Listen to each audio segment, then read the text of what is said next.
Hey guys, Blackwing2040 here, and apologies for not being around for the past few days. I haven't been feeling in the right condition to do videos, but I'm back now, and we're gonna continue this journey, and we're gonna keep piling through because I really want to do these reviews for you guys. And today we're reviewing the film that was the memorial for Christopher Reeve and his wife, because his wife passed on during the time like, so this film is a memorial to both Christopher Reeve and his wife, and this is Superman Returns. Now, all I can say about this film is it wasn't bad, but it felt like it could have been better. It had the potential to be good. It really did look really good. It's just it could have been more.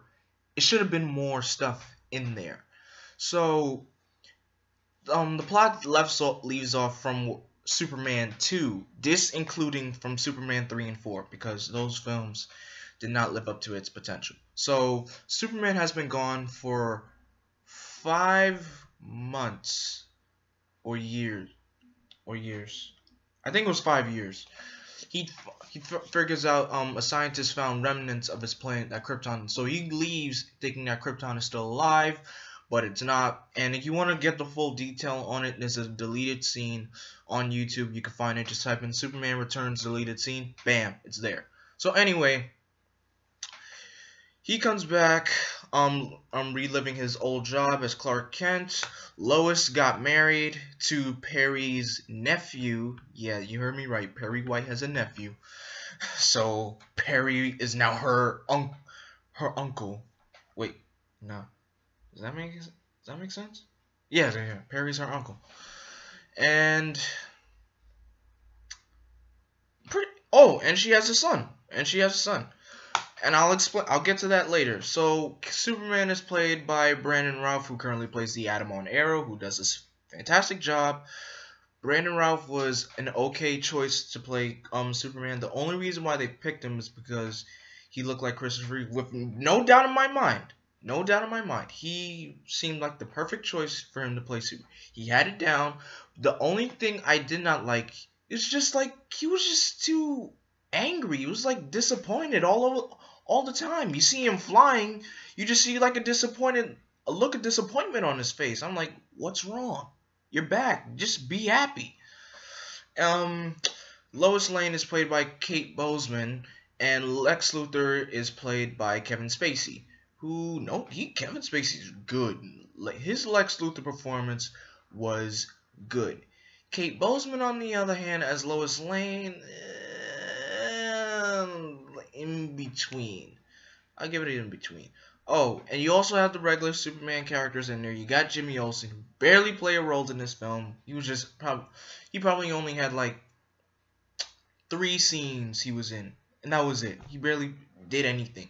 The one scene where Clark came back, the second scene where he's helping out Lois's husband, and I think that's it after that. So anyway, Lex finds his way to the Fortress of Solitude and finds out the secret of the crystals and what they can do. He steals kryptonite from the museum, and Lois tries to figure out what was the secret behind the blackout in Metropolis, because there was a blackout in Metropolis that Lex caused. He was testing an experiment with the crystals to see what they can do, and turns out they could expand once they're thrown in water. So Lois uses her sources, and she actually takes her son with her. So she sneaks onto Lex Luthor's yacht and figures out what he has planned. Lex sees something strange. He sees that her son has a slight resistance. No, not a slight. He has a reaction to kryptonite. He just reacts. So he figures out, aha, surprise! Superman has a son, which I can't believe they did that. I'm like, what? Okay, now let me be honest here. When I saw this film, I saw it in IMAX. I was young. I didn't know much about Superman. I didn't know much about superheroes. That was when I was getting into the superhero genre and everything. I didn't even know nothing about Superman having a son. And turns out in the comics he recently just had a son. But I think this was They did not need to put that in there. They really did not. They didn't need to put that in there. And I don't think Lois should have gotten married. Just keep her single. That's it. So Superman goes in and rescues Lois. Lex creates the island using the crystal inside a piece of a cylinder of kryptonite, and creates a whole island, a kryptonite island. So Superman goes back to confront Lex, and to his disadvantage, he's losing, and Lex stabs Superman with a sliver of kryptonite, and he just falls. Lois rescues him, and he was able to regain his strength. But here's the dumb thing. He goes back and lifts the island and throws it into space. I want to know, how are you able to do that? Because the whole island is your weakness. How are you able to do this? Well, it turns out he lifts up the island, throws it into space, and falls back plummeting to his death. And then the Daily Planet in the newspaper declares Superman dead. And so Lois goes to the hospital, visit him, because Superman's apparently in a coma, and none of the hospital tools are able to help him. I mean, what do you expect? He's Superman. So Lois speaks to him, and I think it just dies down after that. Like, once Lex tries to escape the island, his mistress apparently... Lex is always seeming to have a mistress with him. I don't understand. What is his problem? I just don't understand it. But anyway, his mistress throws the rest of the crystals into the river. Their helicopter's out of fuel, and they're stranded on an island. So Lex Luthor is stranded on an island. So that's what you expect from the greatest criminal mind of our time. Which is sad, because he never said 1 ounce of that in the movie. That's one of my favorite lines of Lex Luthor. The greatest criminal mind of our time. And Superman is fully healed.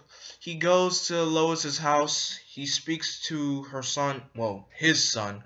Like, he gives him a speech, the same speech that Jor-El gave Superman before Krypton's demise. And then, as he leaves, Lois asks, "Will you still be here?" And he says, and I quote, "I'll be around." I just...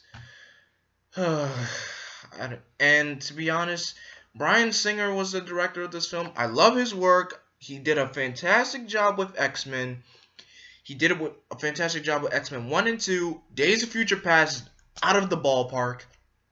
And I know he's going to nail it with X-Men Apocalypse. But Bryan Singer, I didn't think Superman was more of his persona. But it had potential. I give this film a 3.5 out of 5. That's decent.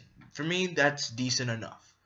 But anyway, what'd you guys think of Superman Returns? Do you think it was good? Do you think it was bad? Do you think it was in between? Leave a comment in the comment section down below. And if you haven't seen my reviews of the past Superman films, I'll leave links to those in the description. And stay tuned tomorrow, because the excitement is about to continue, because tomorrow I review the Dark Knight trilogy, and I had a blast watching all of those films all over again. It just felt awesome. So until then, I am Vengeance, I am Darkness, I am Blackwing. Stay golden.